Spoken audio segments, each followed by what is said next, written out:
Hello everyone. Today I'm going to be talking about a novel that is short, witty, funny, tragic, suspenseful, all these things at once, and it's called Laughter in the Dark by Vladimir Nabokov.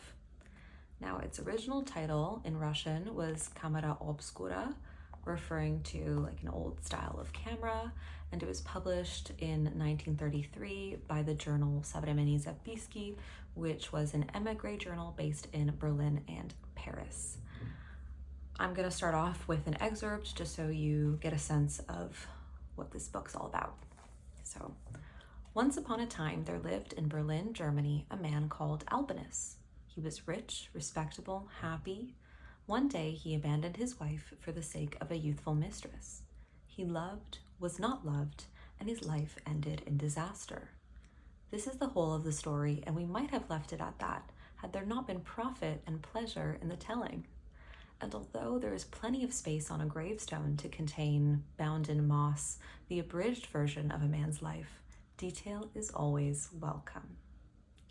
So right off the bat, we have a narrator who is deeply ironic. He essentially presides over the whole novel, passing judgment on the characters and inviting the reader to take part in that judgment and that process by paying attention to clues. If you watched my previous video on Nabokov, you'll know that he was all about rereading, about this idea that readers can't get the full enjoyment of a text the first time. They've got to go back at it and look at it again. And I'm here to tell you that you can absolutely get a lot of enjoyment out of Nabokov's text if you simply pay attention. Now, as the excerpt I read mentioned, the protagonist is named Albinus, and he's a middle-aged art critic living in Berlin with a beautiful wife who is kind and completely devoted to him. They have a child together, and they live quite a happy, peaceful life. Albinus happens to be really good friends with her brother, Paul. Now, Albinus decides one day he's kind of bored with his life and he starts going to the movies regularly. He enjoys going to the movies. And he notices an usher, a really beautiful young usher, and he develops a crush on her, kind of stalks her a bit, and entices her to be his mistress. Now, this girl is completely amoral. She's without any sort of scruple. She completely takes advantage of Albinus and his money and also his connections in the art world because she wants to be an actress. So that is the premise.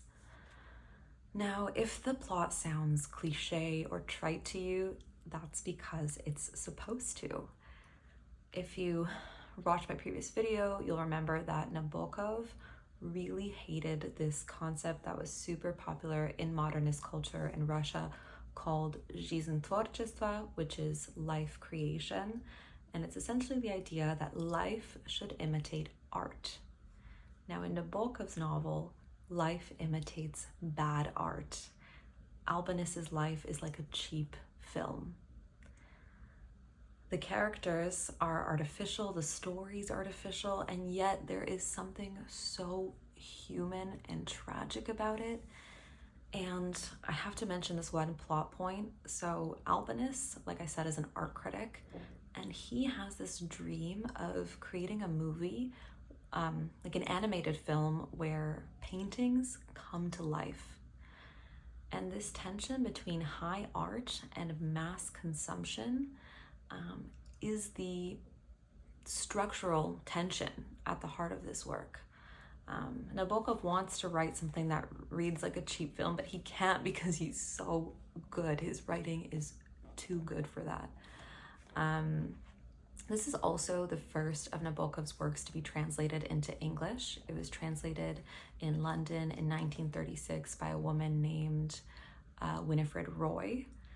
But Nabokov was a perfectionist, and this translation was not good enough for him, so he retranslated the novel himself, and he made significant changes in its plot. He also renamed it from Camera Obscura to Laughter in the Dark. He changed almost all the character names, but the most clear thing is that he enhanced the novel's cinematic quality. Now, what does that mean? That means that we get scenes of Albinus walking around Berlin from a bird's eye view. We get clear descriptions of the structures of the houses that he inhabits, exactly what they look like. The narrator is like a camera following him. You can feel this when you read it. It is so cool.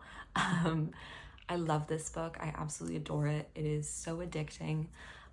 If you are reading anything right now, I urge you to just put it down for a day or two. Pick up a copy of Laughter in the Dark. It will not take you long at all to read, and it will be so worth it.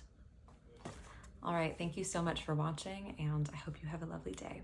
Take care. Bye.